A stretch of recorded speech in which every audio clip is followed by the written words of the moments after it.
ফলমূলের দোকানে আসলাম, আসে দেখি দেখেন বেদানা 550 টাকা কেজি। কত সুন্দর বেদানা, একদম সলিড বেদানা। আর আঙ্গুর কত করে? আঙ্গুর 400 টাকা কেজি আঙ্গুর। খুব সুন্দর আঙ্গুর, দেখেন লালটা মিষ্টি হয়। আর মালটা কত করে কেজি? 260 টাকা কেজি। ফলমূলের দোকানে আসবেন, বনপাড়াতে সুলভ মূল্যে পাবেন।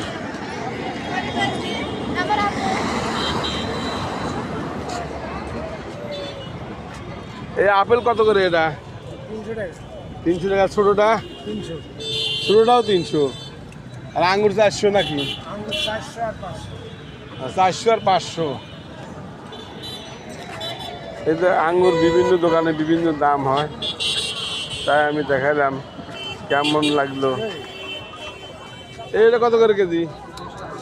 হ্যাঁ, 280 টাকা কেজি। আর এগুলো কমলা 350 টাকা কেজি। মালটা 280 টাকা কেজি। মাল এটা কত করে? 280। বিভিন্ন দামের সবজি পাওয়া যায়, মানে বিভিন্ন সবজি করে, সরি, বিভিন্ন দামে ফলমূল। আসবেন বনপাড়াতে। ওই যে আঙ্গুর আছে 400 টাকা একটা, 500 টাকা একটা। বিভিন্ন দামে পাওয়া যাবে, সস্তা সব ধরনের ফলমূলই পাওয়া যায় বনপাড়াতে। এই ডাব কত করে তোমার? কত করে পিস?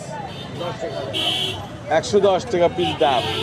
এই ফলমূল বিভিন্ন দোকান দেখেন, ডাব, নারকেল যাইছেন, আপেল, কমলা, আঙ্গুর যাই চান সবই পাবেন, আপনারা আসবেন।